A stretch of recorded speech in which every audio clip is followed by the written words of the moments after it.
Hey everyone, welcome back. I want to tell you about the morning I sat on the edge of my bed at 5 a.m., already dressed for the day, completely unable to stand up. Not physically unable, terrified. In 3 hours, I had the biggest meeting of my career, a presentation I'd prepared for months, a moment that could change everything, or end everything. And all I could think was, I can't do this. I'm not ready. Everyone will see I don't belong here. If you're facing something that terrifies you right now, this message is for you. I'd been working toward this for 2 years, pitching my idea to executive leadership. If approved, I'd lead the project, career-defining. If rejected, I'd be sidelined, labeled someone who couldn't deliver, maybe even let go. Everything rode on this one meeting. I'd prepared obsessively, rehearsed 100 times, anticipated every question, refined every slide. But the night before, I couldn't sleep. My mind ran worst-case scenarios. What if I freeze? What if they ask something I can't answer? What if my idea isn't as good as I think? What if I stumble? What if they see I'm in over my head? By 3 a.m., I'd convinced myself I'd fail.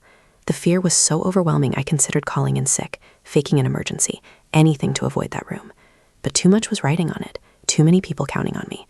So at 5 a.m., I got up, got dressed, made coffee, then sat on the edge of my bed, unable to move forward, chest tight, hand shaking, mind screaming at me to run. I felt completely alone, about to walk into a battle I couldn't win with no one to help me. My phone buzzed, text from my mentor, praying for you this morning. Remember Joshua 1:9. I didn't remember Joshua 1:9, so I looked it up. Joshua 1:9. Have I not commanded you? Be strong and courageous. Do not be afraid. Do not be discouraged, for the Lord your God will be with you wherever you go. I read it 3 times. Something shifted. God spoke to Joshua at the most terrifying moment of his life.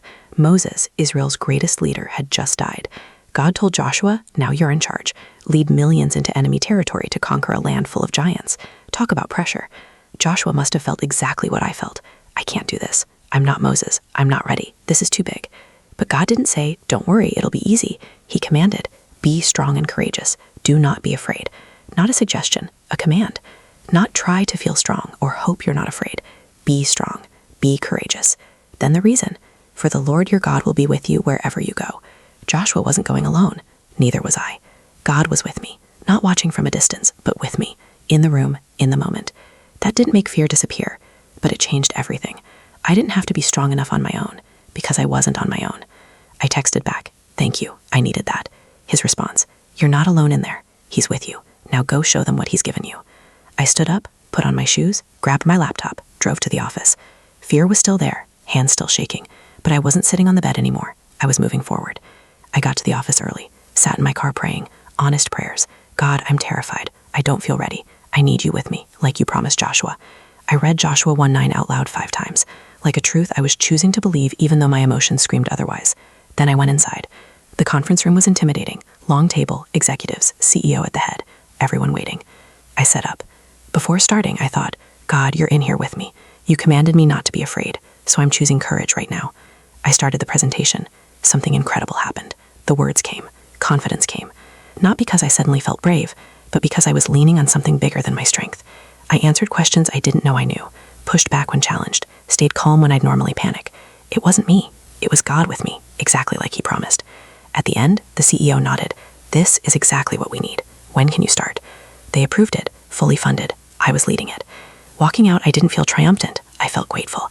I knew, absolutely knew I hadn't done that alone. That project was one of the hardest things I've done.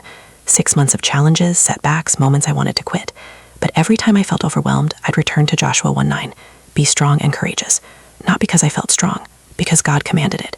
His commands come with power to obey them. I started writing that verse everywhere. Monitor, bathroom mirror, car. Reminders that I wasn't alone, that courage was available, that fear didn't have to win. The project launched successfully. I got promoted. But more importantly, I learned, courage isn't the absence of fear. It's obeying God's command to be strong in spite of fear. And I can, because he's with me. Now when I face something terrifying, hard conversation, risky decision, new challenge, I don't wait to feel ready. I remember Joshua 1:9 and move forward anyway. Last week, a colleague came panicking about leading a major initiative. I don't think I can do this. I wrote Joshua 1:9 on a note card. This got me through. God commanded Joshua to be strong at his scariest moment. Not because it was easy, because God was with him. He's with you too. After her first meeting, she called. It worked. I kept thinking, I'm not alone. It changed everything. That's the power of this verse. It doesn't remove the challenge. It removes the isolation. You're not facing your giant alone. God is with you, wherever you go. If you're facing something that terrifies you, Joshua 1:9 is true. God commands you to be strong, not because it's easy, but because he'll be with you wherever you go. Courage isn't a feeling you wait for. It's a choice you make in spite of fear. Whatever you're facing, you don't face it alone. So be strong, be courageous. Do not be afraid. Not because there's nothing to fear, but because you're not facing it alone. Thanks for watching. Here are today's reflection questions. What's the 5 a.m. moment you're facing right now? That thing you know you need to do, but fear is keeping you paralyzed on the edge of the bed. If God promised, "I will be with you wherever you go," what would you attempt today that you've been too afraid to start? Drop your thoughts about the story in the comments below. Your experience might encourage someone else facing the same choice.